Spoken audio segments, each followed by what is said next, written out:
to the 20th episode. Yes, that's the 20th episode of The Bond Room Unlocked on Ian Fleming's birthday.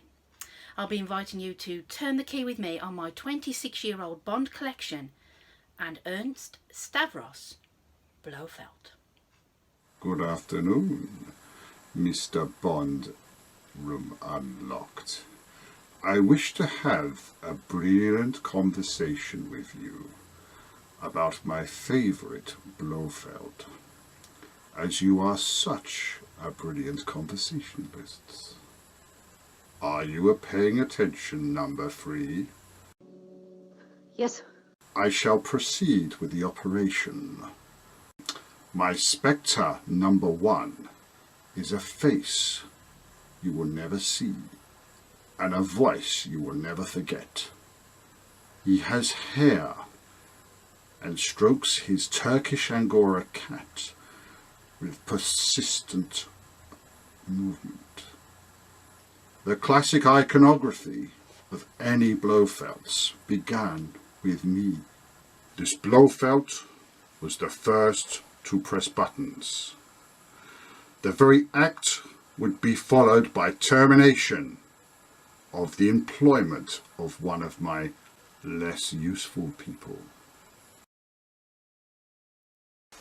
But who was this mysterious antagonist? We've seen the face before. In Dr. No, Anthony Dawson plays the body of Blofeld. But one man is not enough to portray such a megalomaniac, for he was voiced by Eric Pohlmann, an Austrian theatre actor. So 2 men, both uncredited, hiding in the shadows of a question mark, provide a truly memorable performance, one which would be used on 2 occasions. Oh, did you think I wouldn't reveal myself? And so the first filmic Blofeld was born, a world away from the literary Blofeld that Fleming created as a massive man built around 6'3". Now, my favourite incarnation of Blofeld doesn't fit this description at all. Allow me to introduce myself. I am Ernst Stavro Blofeld. Yes, played by English actor Donald Pleasance, known for his portrayal as Blythe the Forger in the 1963 film The Great Escape, and a little later as Dr. Sam Loomis in John Carpenter's Halloween of 1978. Now, why is this portrayal of Blofeld my favourite? Well, firstly, I like how You Only Live Twice from 1967 gives a nod to From Russia with Love by having Blofeld's features hidden. And again, of course, he is holding the iconic white cat.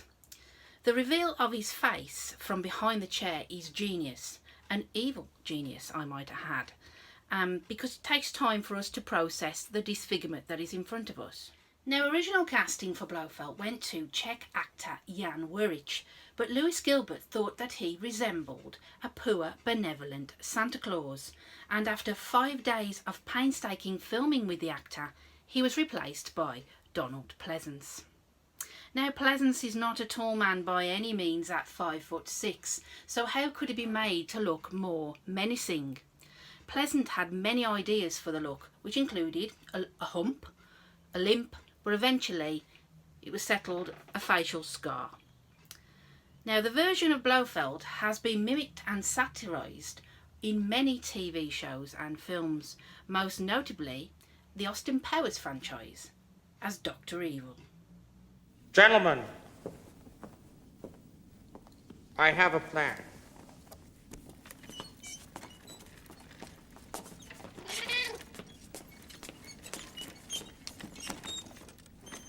The Penguins of Madagascar parodied Blofeld with Dr. Blowhole, and children's 80s TV show Danger Mouse based arch enemy Baron Greenback on Blofeld too. When it comes to dirty deeds, Barone, you are the dirtiest. Oh, I bet you say that to all the great frogs, you know.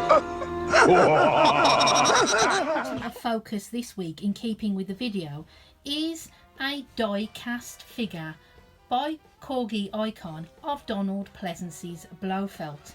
Now, these figures were issued in 1998 and focused on different key characters from the franchise.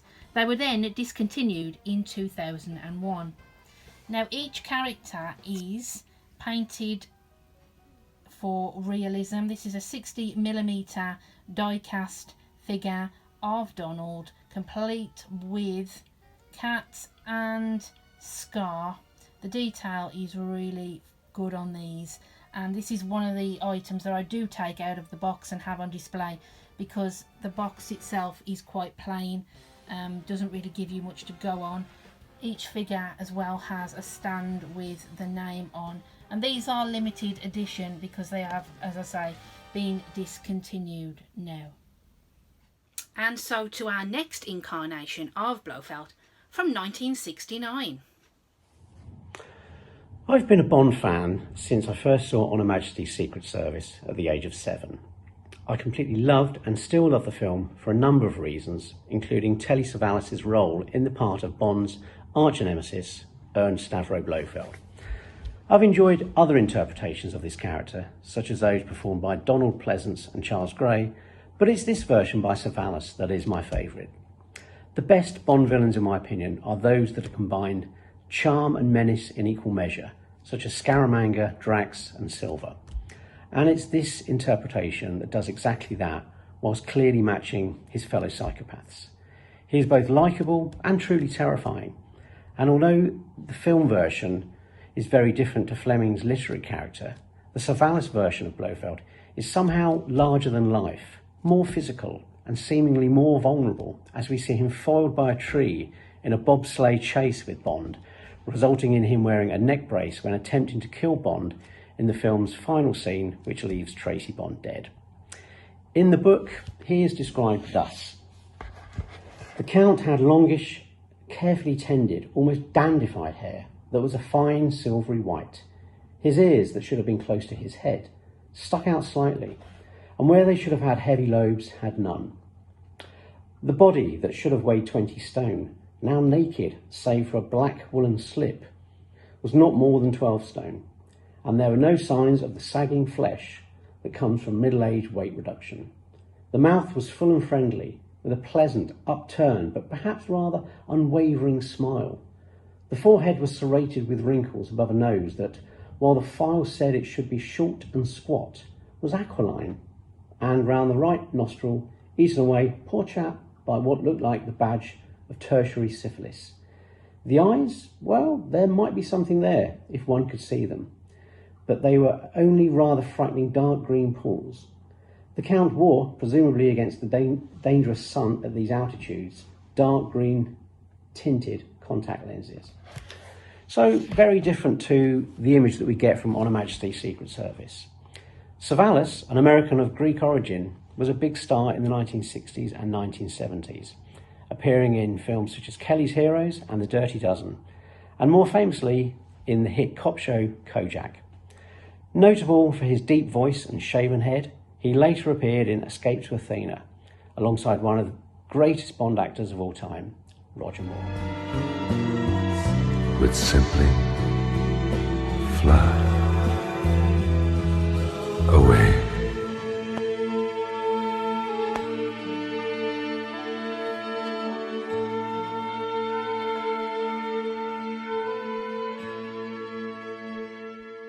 Feeling chilled and relaxed after that?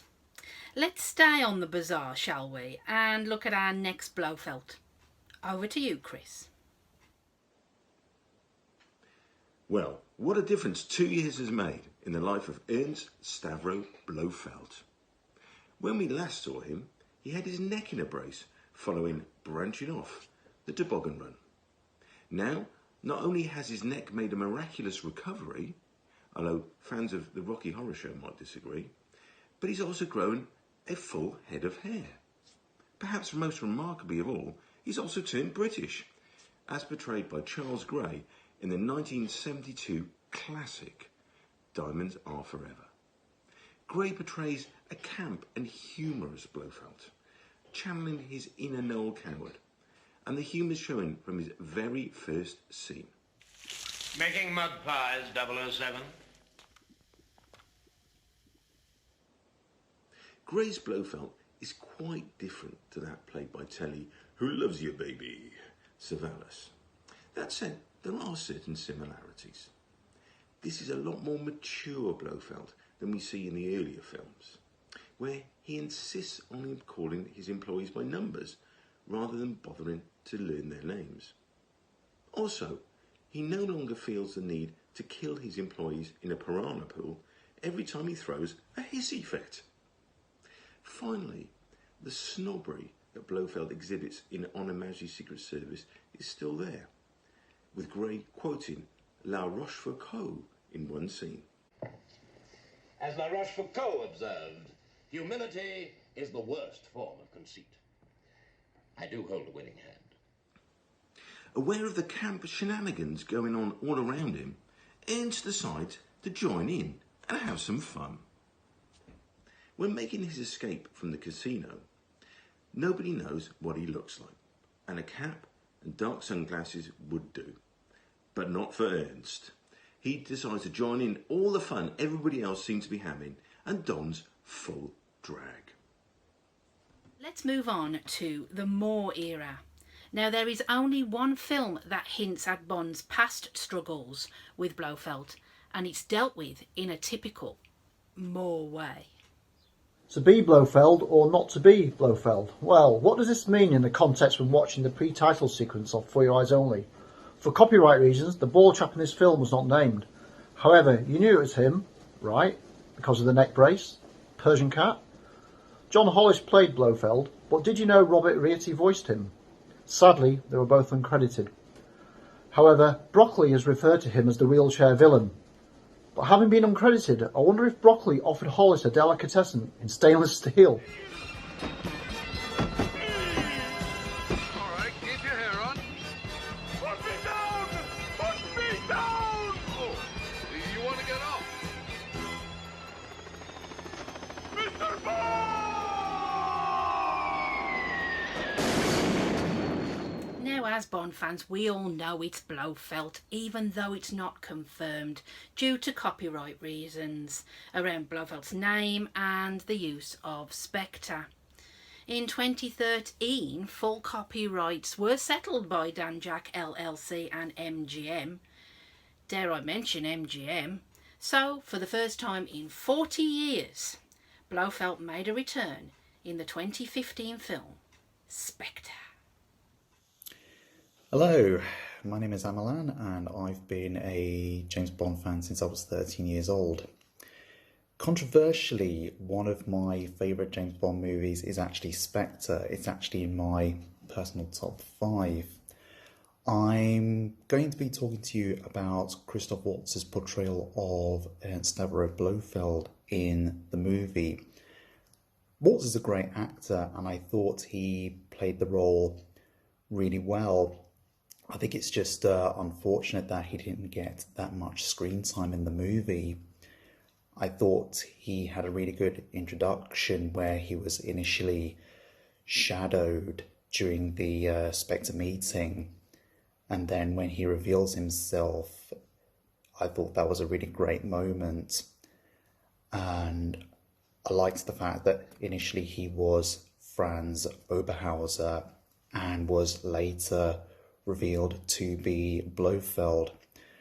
I know that a lot of people dislike the foster brother angle in Spectre, but personally I think it's a great twist, and I'm hoping that we would get to see a bit more of Blofeld in No Time to Die. I also like the fact that they showed how he got his scar on his face in the explosion in his lair. So that's pretty much what I have to say. I hope you're all keeping safe, and Take good care of yourselves. And so the purpose of this channel is to take the items in this Bond room and relate them to the films that we know and love. If you have enjoyed this celebration of Blofeld and his cat and his scar and his missing earlobes and his downright snobbery, then give it an MI6 stamp of approval and click on the notifications below.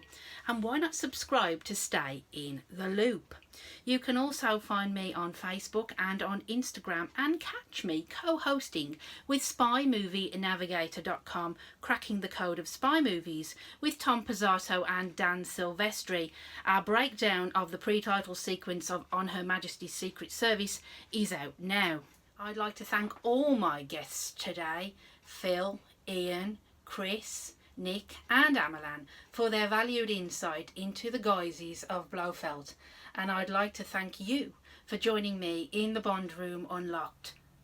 Until next week. Goodbye, Mr. Bond.